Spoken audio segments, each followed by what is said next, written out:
Mbote ba diam déjeuner de mafuta sikazani nga bino la grande dame avec un grand G quand cadre actualité nous maintenant oui la bino basango bande ko ba bolingo. Les amis, encore une fois de plus le lotoyer et ba comédien toujours bino boyebi ba comédien makambo na makambo. Donc en tout cas c'est pratiquement impossible de ça la une semaine dans les réseaux sociaux sans que actualité de la série ba comédien. C'est tous les jours. So il existe peut-être moi jour, moko 2 jours, 3 jours. En tout cas, 4e jour, il faut le cambo bima. Bandeko, to utaki ko sala ba émission il y a pas longtemps, même pas je crois 2 semaines. Ah ouais, il y a vu de loin na moi si na Justine Mata. Moi si na oya bala na mbongo, tout monde a qui vit de loin, mariage a vu de loin, a bala moi si coutumière mande tolobaka, a balé na église, balati voile. Et je crois, ceux qui est belé, depuis babalani 2 ans. Ouais, 2 ans. Ceux qui en tout cas 2 ans, ok, peut-être 2 ans et demi. Et ça verrait que moi, si wana, poto kata na mukuse, na minute on est au solo la boîte, au bétali solo bouye, na vie de l'eau baza soit ensemble. Pourquoi? Parce que, à comment au bétali banda de tolo barna lingala, yaba kinois. Abimaka na Ibrator. Et chantre congolais ou encore artiste et musicien ya congolais. Et Ibrator zara chérine ya bomwana selon ndenge toyokaki et quand est destiné kabola abatu mona mutake na ndenge na ngambo na ye ya se retrouver moi sa vie de loin mais bino boyo ba nostalgie vie que réalité oyo akutaki na libala ezalaki ke ndenge toyoki na ba masolo noko de loin bo pikiliki bo bukundu ezalaka penza lisusu te. Les amis, si cela est vrai, c'est tout à fait normal. Toyebi ndeko na biso à passer un moment difficile. Moi, je dirais azo passer même. Depuis un certain temps, toyebi santa vie de loin. Et comment menacer, comment moi ndenge moi mame. Ndeko belaki, batuma au poison, ba misus problème motema, ba toyebi vie de la bande ko fionuka, ça veut dire ko konda. Donc bolali bolamuki vie de la kondi, bolali bolamu vie de la kondi. Nzambe na mawana na bolingo na ye. En Afrique du Sud grâce à maman Olivier je crois ndé à partir ya wana depuis bo intervenant kae et basalara opération ndé amélioration kota mwanda momé ti lelo so botali vidéo bo monake a se rétablissant na no tendenga zalaka donc vie de loin santé na ko monaka bo kota la e bato ba yebi bo monake non et en tout cas moi koko so ezali donc soki likambo ya bo pikiliki nde babetaki eza makambo solo c'est tout à fait normal et ezali ba étape à vie en tout cas toujours souhaiter ba bonne guérison ba bon rétablissement et ba courage na makambo ekomelaki parce que eza facilité hein obali mwasi na mbongo et puis eumeli te après bokabwani et surtout ba raison au bokabwaneli et infidélité donc ça fait trop mal même je dirais donc courage nae et puis bon rétablissement nzamba sala et grâce à son aïe et nous les montrons ça pour ça tout le monde azala en vie et puis en bonne santé. Et qu'est-ce qui s'est passé? Bah émission randenge sala bino boyebi Congo. Maman et la salarié pe émission je crois na chaîne ya Kombo Kiminga chaîne en mais mukolo chaîne je crois à Jérémy Louemba. Et alikaki na chaîne wana a lobaki ke vie de la vrai noko et za mambo lokuta moi sindaza ndumba atenaki ba propos ya makasi normalement kutu fallait to meka ko flashele bino yango awa boyoka comment est-ce que epela atretaki moi si ya vie de loin un instant ya nango mikinza mputu to meka na koluka deuxième chombo to tchela bino boyoka comment est-ce que mama epela akrachaki sur Justine Mata et a traité qui est de Ndumba Moshodo aza faux petite et faux tête ou tout ça jouer à robeta et qui sondo en fait plein de trucs hein donc tout chez la binongo et puis après bongo et to continuer parce que eza ya koyinda biliaki epela moto bikoki bato nyonso baza bato kosakana na bango te kande na yebisaka bino bandeko na ngai kande na yebisaka bino bato nyonso bazalaka ndenge moko te o mutu mosusu ofinga ye akorépondre yo na mafinga, mutu mosusu okofinga ye poursuivre yo akokangisa yo, mutu mosusu mpo kofinga ye akokotela nganga. Donc yango kande na bisaka bino ke les amis, faut osala très attention, et il faut osala vraiment très attention na bato oyo tokenda kolukela ba problème, na bato tokenda kosala mabe, na bato tokenda kofinga, na bato tokenda kolobela, parce que bato nyonso baréagisaka ndenge moko te, bato nyonso bazalaka ndenge moko te. Donc j'ai retrouvé l'émission les amis, je vais vous mettre la vidéo. Boyoka comment est-ce que maman epela asabola ki mwasi ya vie de loin oyo lelo oyo azali ko memankolo volume ndeza na mwasi. Attendez, aïe téléphone m'a appelé, téléphone volume yana c'est, oh là là, désolé les amis, je dois changer de téléphone.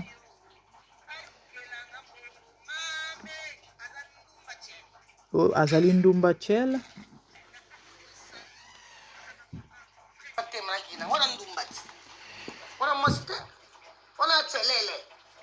andumba nana kanda na ekutu dona oko kata koloba te parce que non mona eloko asali azali ndumba mais video la balaki na mbongo kasabala ye na mbongo ti video la baita kaza ndumba poso kwa ibai ya ndumba nga baleta ndumba nanga oyo alukela nga mbongo mame aza ndumba chel na acte ya sali aza na vrai ndumba. Mais pas de cas, moi, il paraît que Marana il va tort. Kasi ndumba te. Kale sopete. Pas de mobile de virgin des musiciens. Mais ce qu'on dit que mobile de virgin. Gardez ban. Yo comment on a que mobile moi il m'a dit papa je m'excuse je suis déjà marié. Tu as un ex na yesa. Mais ex c'est que mobile na yesa. Bon ya la nel ka virgin miti wana. Ya mwa zo là. Il pourra trop tena nda. Ko banda il pourra trop à des virgins à nini. Si vidéo là on va les mobile de son avis.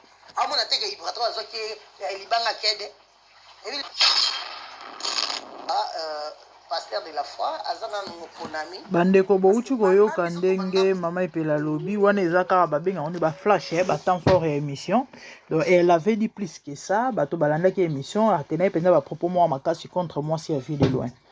Bandeko eloko nini eleki eloko ezoleka na minute ezake mama epela kendaki tournage, donc tokata moma mokuse selon otoyoki. Mama epela kendaki tournage, tant akei tournage en fait babandaki kobengana na Bijou la reine abandaki kobenga ye mpona likambo yango oyo ndenge alekaki wana bameka koluka kobongisa yango na forme neti ka ya kodementir ou encore kolongola image émission oyo akendaki aloba émission oyo bouti koyoka awa ndenge afinga mwasi vie de loin. Donc bakutana na Justine Mata basala lelo moko boye juste kaka mpona komeka koembellir certainement baproposaki mbongo mpona ndimi te ka boye babenge kaka wana ata soki mpo eza mpona kotia na se na ndimi ta kose déplacer kaka do certainement babengaki balakaki mbongo oubien ta mosusu mpe basi basimbisaki mike fallait peut-être pas compléter mais oui ma solo ndenge le kaka. Il paraît pendant toute une semaine Bijou la reine a bané robengaï. Bijou la reine muto a utilisé ou encore muto leki na nzela na ye Justine Mata. To ebite Bijou la reine a micro de ima. Bijou la reine a yebaki kop wana to a yebaki te boye bakara awawa. En fait, qu'est-ce qui s'est passé Bijou la reine? Bah soyez rendez-vous na epela moto. Fallait bakutana quelque part. Epela moto azali na tournage. Na bilamba na ye ya tournage. Bijou la reine a bengi ke non. Yaka mbangu soki pe na victoire. Bisika azalaki na victoire on ezali musika te boya ebika ke non azokende rapide. Cop. Aokende ka vite fait pampa et puis azoya kozonga. Selon de toyoki azali na tournage. Bilamba ya tournage kutu. Et pardon, alongola quitté pour ebika ke non aokende juste azoya kozonga et puis alataki soutente. Wana na pesa ba précision ndenge toyoki. Alataki soutente.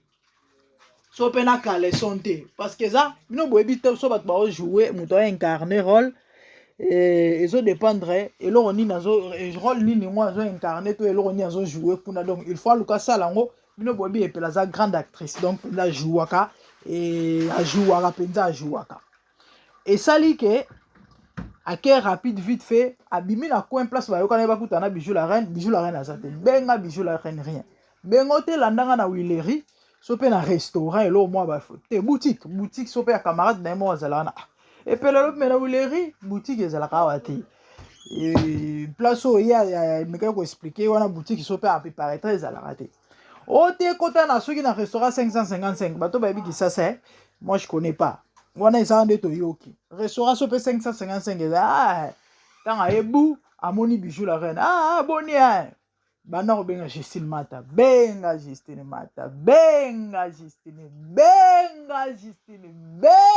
bana ko benga Mata Justine azoya te kala te bamonaka bu mbila kwe ta police ye bonjour epela yo toluka o photo kango epela ye azongi giga nini nasalini nanaka ote avant po oyeba mutu akangi so $500 wado ka pona koyeba mutu akangi $500 mais $500 na sens nana mbongo te benda simba kende bino bobi kisasa bibi so ki likambo kwei surtout likambo nete ba kokanga ningo na fo ba benga batuti ba benga Belleville bandeko Belleville amemi nkolo makambo la pauvre bazo benga Belleville kaba balobi ye mama apesa tala te donc Belleville ndenge aza wana mama apesa tala te bacomédien tu bayebi likambo mwa nkoko so mwa nini oza na nzala olambaki te bengaka Belleville akobi biso ke problème te lega na restaurant bisika boye oke ozumwa teke we na yo mwa $20 ya transport mama kaba azobenga ye mama kaba donc izaki kaba Congo ya suka na mboka Bien Belleville alobi ok nazo rappeler Belleville atikali pe ko rappeler te donc il paraîtrait na minute onde to sala émission boy epela aux arrêts siko epela zana kanda a traité Bijou de traître mais effectivement il faut soupçonner quand même parce que yo bengi singai pona likambo songolo e komi na ye boye lisolo ekendenge to sololelaki te komba police ba kochanga maboko Bijou la reine pe kuna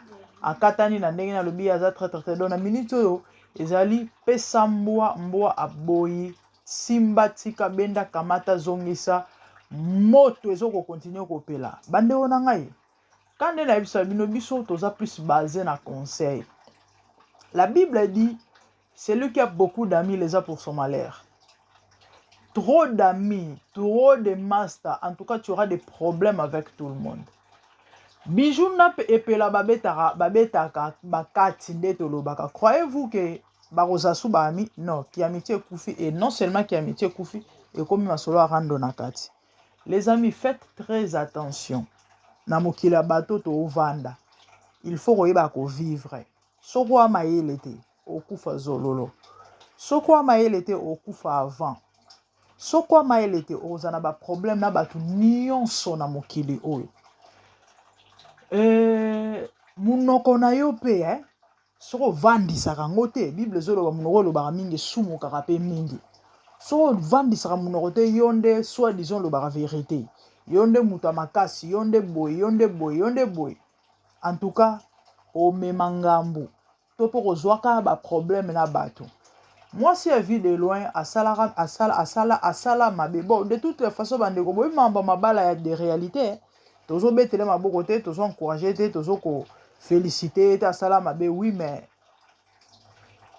c'est vrai, tout le monde était mécontent. Tout ça lango biso sur ba émission. Mais epela audace oya zwaki ya okoma tina ba niveau oya komaki assumer à traiter de nyonso oya traita ki a lobby nyonso oya lobaki siko lelo yindele assumer. Donc bandeko kande na otolo bana vi fo ozamayele surtout na bamboka na bango ba Congo wana na bakisasa na bango wana na bapoto toza oyoyo bomona ba mida ba SD pa bino mo boyebi ba kombo na tangeli bino na baza ebele tant basalaka ba émission na bango en tout cas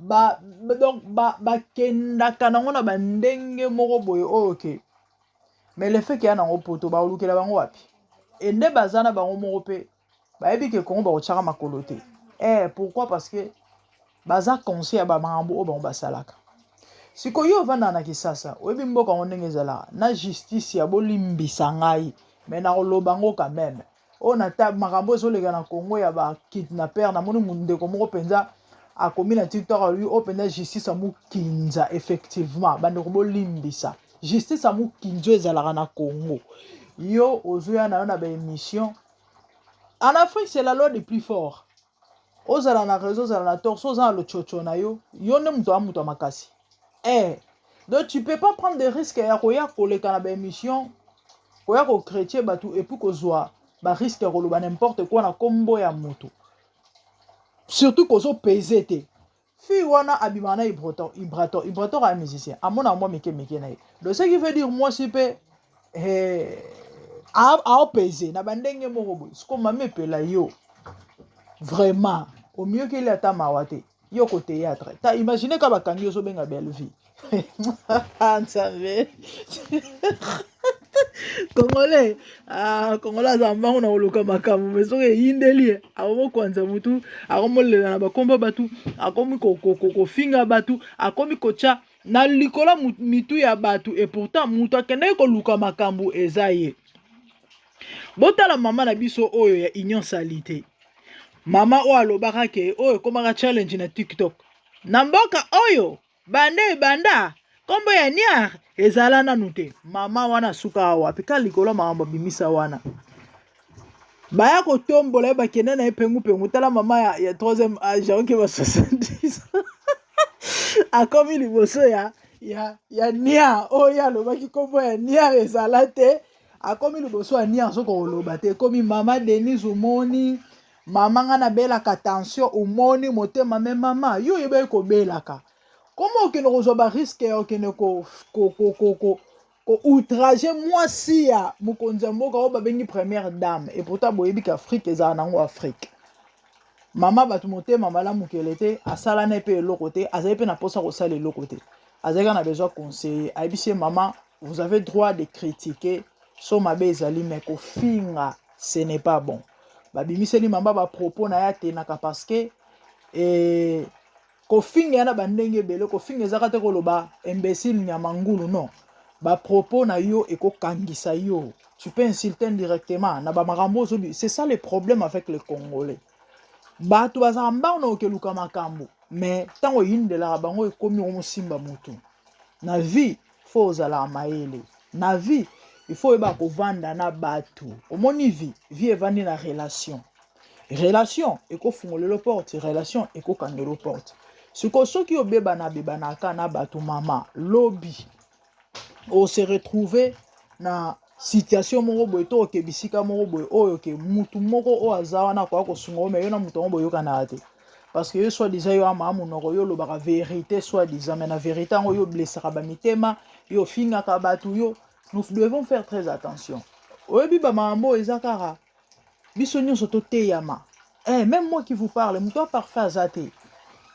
soki olingi odénoncer to po lobela mabe na bandenge salango na bandenge moko boye lobango na bandenge moko boye et non okende au-delà ya ba limite et en insultant et en disant n'importe quoi ezala malamu mingi te donc na minute o mama na biso epela asala maboko mbila et donc na ebite soki suite na eza ndenge nini il paraîtrait ndenge toyoki mama Olive abengaki Justine po ayebisa ye atia na se mama Olive abengaki Justine po ayebisa ye atia na se babongisa bon nayebi te so eza kaka barumeur to eza makambo ya solo Olive pèse soki eza vraiment ya solo moi je crois que bon nayebi te à moins kaza peut-être kaka landeli mwa logique ou soit atiki peut-être Justine na ba droit na ye mais Olive pèse moi je crois que si réellement eza ya solo abengaki Justine ou encore aza na besoin ya liberté ya epela Olive peut le faire sans toutefois abenga qui que ce soit